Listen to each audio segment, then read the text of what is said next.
If there is ever a story of the hometown girl does good, our next guest could win the prize. Let's welcome Ashlee Stratton to the table. Hi, thanks for having me. Welcome. Yeah. I feel so special that I got invited to the birthday celebration.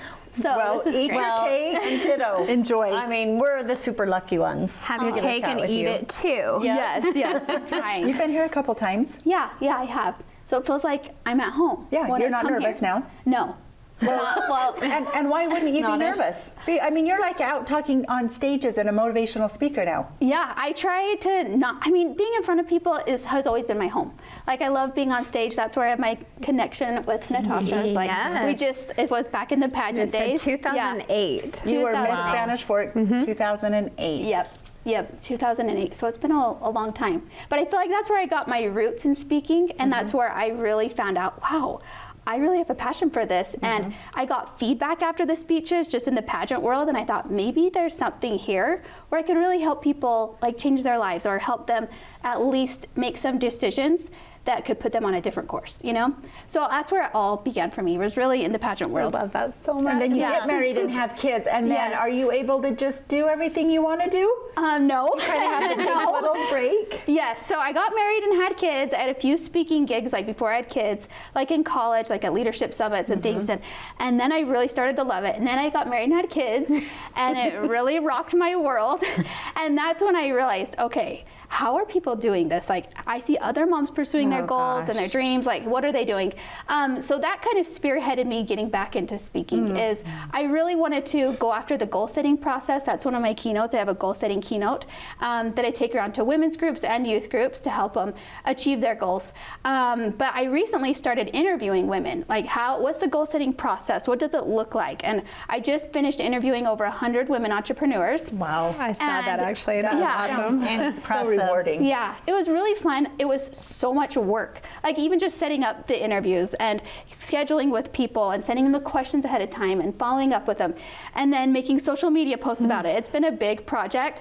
But one thing came up over and over and over again that I think was really shocking, and I wasn't expecting it. Because I asked a lot of the same questions over and over again to see if patterns would emerge. And one pattern did emerge that had me turning off my Zoom camera and having tears well up in my eyes because of the answer I received to one question. And when I'd asked these women, what's a challenge you had to overcome to reach your goals? I was expecting them to tell me like about the first time they ever launched a product and they sold one thing and it was like their mom who bought it, you know? That's what I was expecting. Yeah. But instead they told me over and over again that their biggest challenge was self-doubt. And I had a woman who owns multiple stores and rentals and hotels, and she said, my biggest challenge is myself. And she said, I have so many insecurities. A children's book illustrator told me that her biggest challenge was the negative head trash. I just talked to a woman, and her company was number 123 on the Inc. 5000, and she was talking about imposter syndrome. Like, it was... She has that? Interesting. Yeah. Like, It she was- doesn't feel like she should be there. Well, when she was starting and getting going, that was something she struggled with. Yeah. I don't know that it was necessarily her problem at the Now, time, right. now, but getting going and the goal setting process, well, that was something she struggled with. Right. And so I was like, how am I hearing this again and again? Because I would look at them and think, wow, these women are so amazing. They're so incredible. And then they're all telling me they're struggling with this same thing. And that was like a really big hurdle for them. Like, I just talked to a woman this week who had like an incredible podcast. She's like in the top 5% in the world with podcasts. And she said, my biggest challenge was just fear. Just try and overcome these things. And so my brand new keynote that I've written recently is overcoming fear and anxiety to achieve your goals.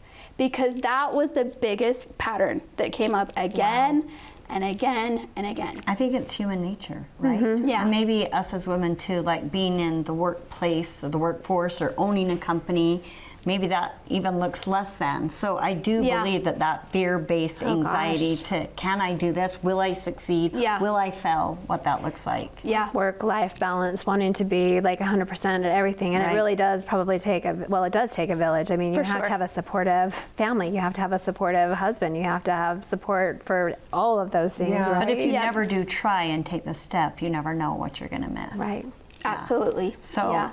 how are you engaging that in the future? What does that look like? information? So I'm putting it into a book that I'm currently working on right now, and then I just finished my brand new keynote. I'm presenting it to a group in November, and I'm really excited about that. It's a leadership group for women, and her team was stepping into a new role, but they're having a lot of fear about stepping into this new role. And I said, I'd love to come and speak to your group and just go through this new keynote that I have to help them overcome those fears so they can step into these new leadership roles. Oh, so wow. it's So cool. Yeah, I'm really excited. And did you start your book before this interview process? No, I didn't. I wanted to get the interviews done and see what patterns came up. And then you chose the topic of your book, or you decided to even write a book after that? So I always knew that I wanted to write a book based on what came up with these interviews.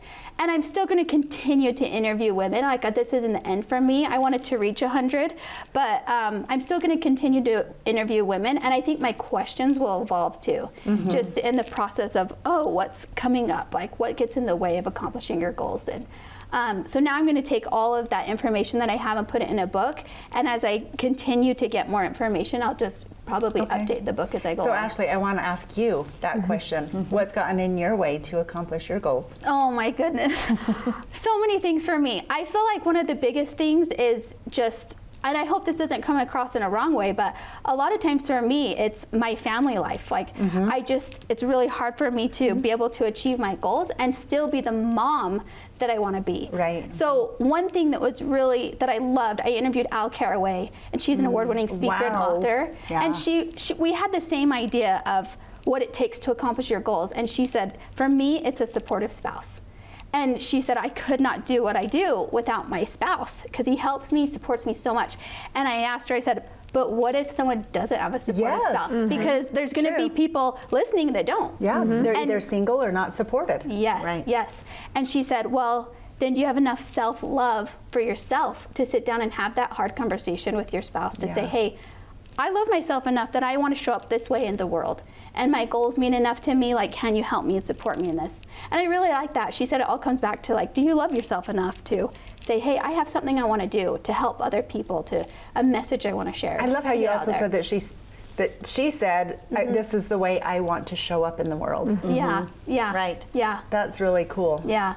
I really love that. I love that I love so listening much. Well, right? Because I think a lot of times too, women make themselves the last priority. Yep. Instead of maybe there isn't enough self-love, or I need to do this for myself in order to show up for everyone else. Yeah. And I feel like I show up as a better mom, a better spouse, a better friend. 100%. Yes, when I'm doing the things that I love. When you do, yes, for yourself. Yeah. 100%. I think you're more mentally in the game with your kids. You can have challenging conversations and talk about hard things. Yeah, absolutely. Because you're so aware of the world around you. Yeah, and I think it opens doors for your kids to say, hey, I have something that I want to do.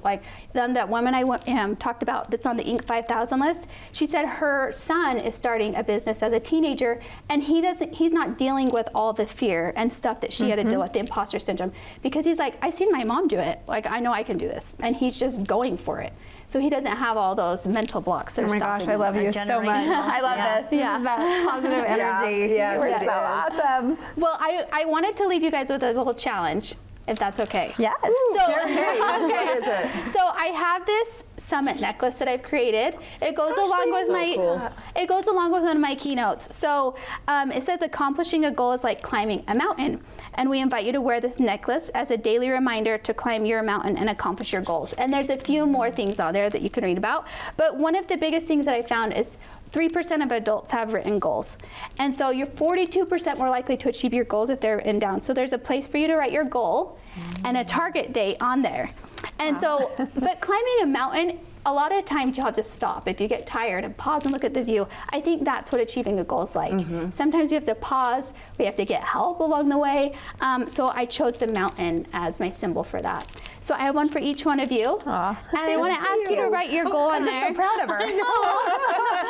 Thank you. Amazing. Happy birthday too with this. I want to invite you to write your goal on there. Thank you. And if you'll share it, I would love that. If you'll share it with me or even on the show, maybe you can share what your goal is. Share this with everyone. I think that's okay. And the other thing I wanted to say too, if the date comes and goes of accomplishing your goals, let's say it shows up and you didn't accomplish your goal, Then what did you call learn you. along the way? We need to give her a tissue. Do you want to Oh, this is no. I'm good. I'm good. This is like Mama no. Bear. I know. No. This mountain right here just reminds me of like, this is a mountain in our backyard. Like to the east of us, Yeah. it's this big mountain that just surrounds us. And I think the Wasatch Mountains just always make me feel like we're getting hugged. Like Yes. God's arms Right? are just around us and loving to us look through up. our I love challenges. that. And so, thanks. Yeah. Well, thank you, Ashlee. You're Ashlee, an we amazing love you. example, and you're coming back again in this coming year. I Thanks. promise that. Oh, thanks.